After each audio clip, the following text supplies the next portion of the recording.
I've made several videos recently about my parts depot and how I rearranged everything, moved all the vehicles out so I can get the zero turn in between the vehicles and the trailers.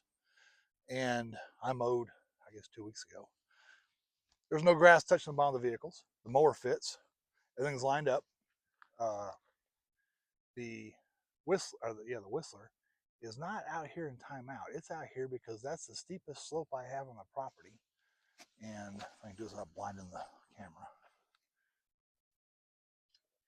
So this way, when it rains, if we ever get rain, the water will run out of the bed instead of go to the front and cause rust. Anyway, today, working on the trailer and my car hauler. Oh yeah, just because we're here. These little tire covers. It's my second set in 4 years. They're starting to fade away or rip apart, deteriorate. I don't know, $23 on Amazon. My tires are 4 years old. They look brand new inside. Highly suggest if you have a trailer that's sitting out or any vehicle sitting out, get some sun covers for your tires. All right. Part of the mowing the between the vehicles thing, so I was mowing between this. And just so happens the back tire of my zero turn fits perfectly right there. Doesn't hit this, right there, and smashes the light. Yippee. Uh, I try to make it so, especially my trailer, but at least one or two of my trucks are always ready to go as far as I can afford fuel to get them to go on a moment's notice. That's what I try to do. So I had to replace that light. No light, it's bad, illegal, and could cause damage or could cause somebody to hit me. Anyway, change the light. This is one of those simple, but oh yeah, I have found, for me at least, it is a whole lot better to be sitting on something instead of trying to squat while I'm doing stuff. So I always carry a little stool while I'm doing stuff. Okay. I did these lights in the last 8 years because, no, 2016, 17, somewhere in there, 15 or 17, Texas went to trailers had to get inspected every year. And I had military bucket lights on here that were great, but they didn't have the side marker light or the license plate light. So I had to get the trailer pass inspection. So I put these on, and then now I broke one. So I did not know about the heat shrink connectors. These are just crimp connectors on here. I'm just cutting them off. See, it's a green to green and a brown to brown. That's nice and easy. Now, these are going to become the lights. I only have so much length on these. I don't want to cut any more than I have to. But I kind of had to cut some there. And on your trailer, if it gets to where you don't have much room for this, you might want to consider putting new wires on the end. I don't think I'm blocking you. I'm just getting these things stripped down. All right. Like most things these days, it's metric, 10 millimeter. Something else to think about is incandescent bulbs, the old light bulbs with a wire in them. They were 12 volt, 6 volt, 24 volt, whatever. And that was it. You changed the voltage, either it was a little glowworm or they went pop.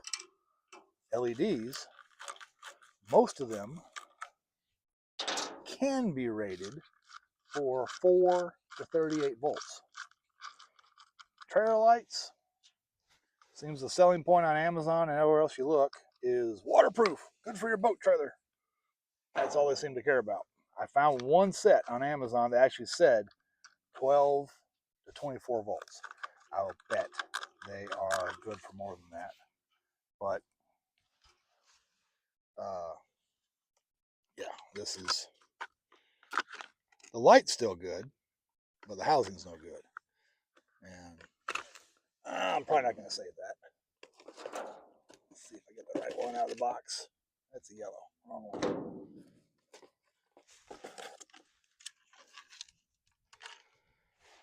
So trailers are supposed to have side marker lights. Red in the back, amber in the front. Oh yeah. Yellow and orange are not automotive colors. Red, blue, green, amber. Those are your official vehicle colors, according to the United States Department of Transportation. Just something to keep in mind. I'm going to go and put these washers on there. That was kind of sunk in. Whoops. Need to do the ground wire. Okay, like anything electrical, you have to have two wires, positive and ground, either fixed like DC or alternating like alternating current. LEDs are very picky about ground. This thing doesn't work is because I didn't bring a piece of sandpaper or a wire brush to clean my grounds up. We'll see if it works or not.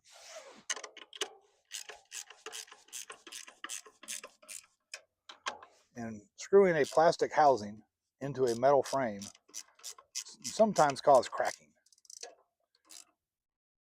So go tight, but not gorilla tight.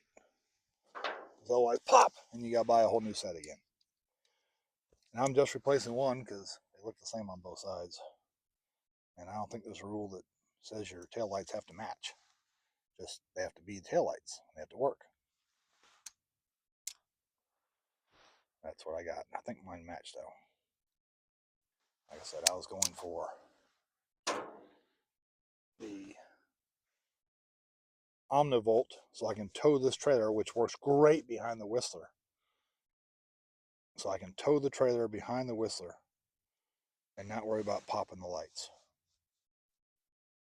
I have some LED amber marker lights in the front of the trailer that I cannot find rated for 24 volts.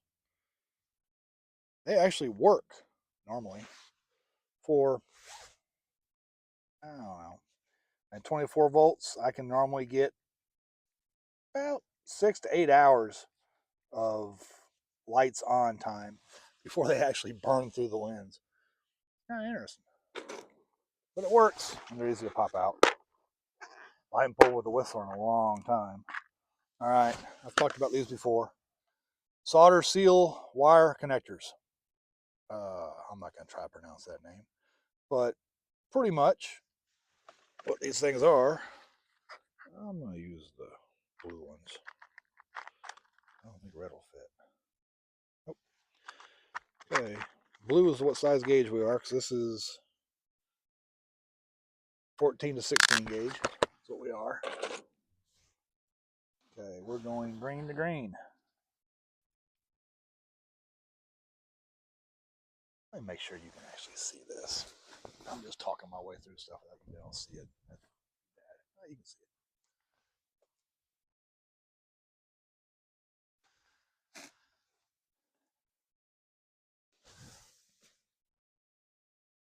And these I just do one at a time. So the blue band, one indicates it's the 12 to 14 gauge, or 14 to 16 gauge wire setting. That is going to squeeze in and do the shrink wrap, seal it in. The silver in the middle is actually solder, it's not silver. And that's going to melt between the two wires. What I always do, put them in so that they cross right at the solder.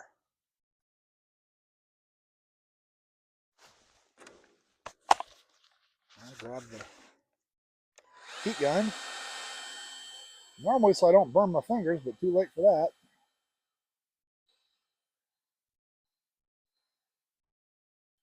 Yeah, get my hand out of the way.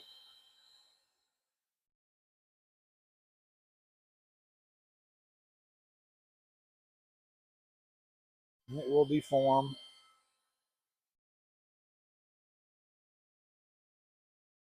You gotta heat the ends so that it will actually shrink, make a watertight fitting. That's what I like about these. The blue crimp-ons I had, crimp type connectors I had on there, they were not watertight. There goes that end. Now we have a watertight fitting. And once the solder melts, we'll have an integrated watertight fitting. There it goes. Whoosh, solder everywhere. I think you can see where it just spreads everywhere.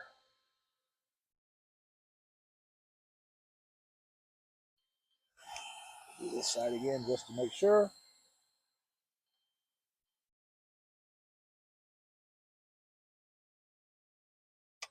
I have learned, don't touch that right now.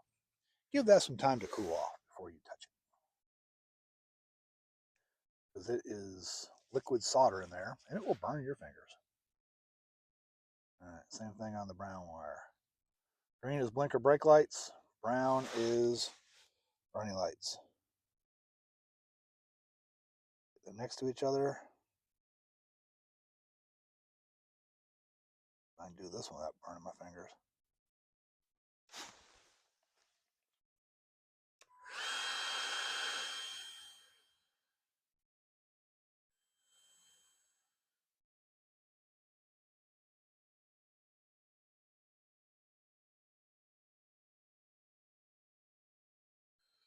Yep.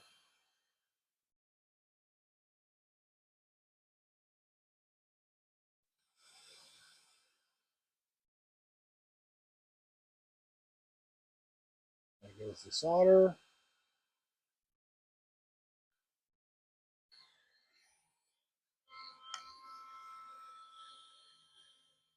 Solder hasn't gone quite everywhere yet. Now it is. Poof. Solder flowing.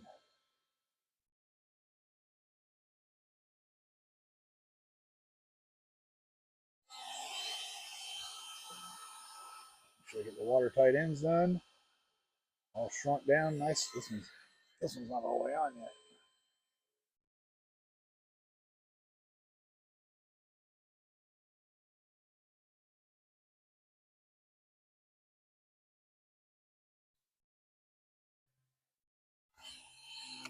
Okay. That is two watertight, good connections that won't rot, won't corrode, and unless I rip them out, should be good to go.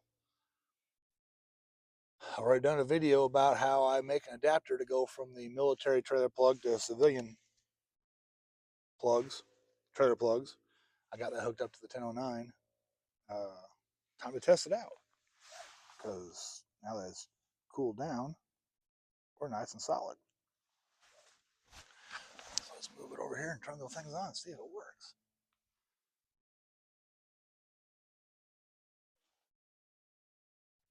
Zoom out a little bit.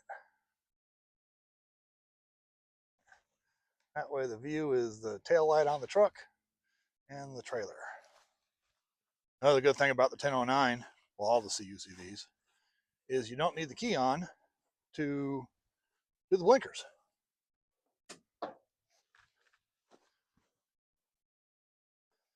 I'm not running the glow plugs or anything else.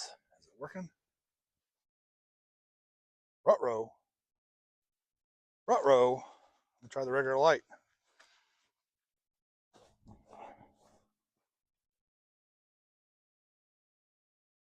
Forget the blinker. Try the light. Well, we'll try both.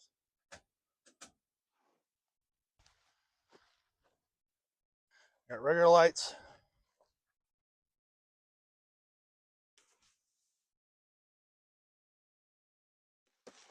Got running lights.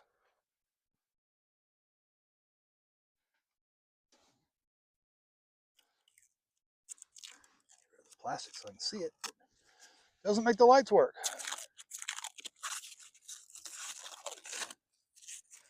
Interesting. Let's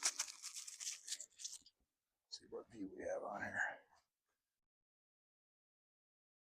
Yeah, that one's still going. I'm gonna play with the ground. Hopefully it's just a ground.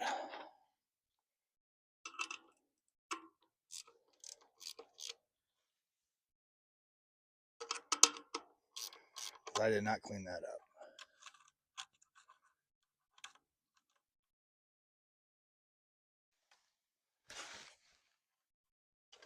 Well, you'll get a wire brush. All right. I'm too far to do a wire brush on during the video, but you get the idea. Doing the wires like this, it is a solid, watertight, very easy to do. Did that in what? 15 minutes talking about it. So, yeah, I'll get the ground cleaned up. We'll go from there. But you get the idea. Trailer light replacement.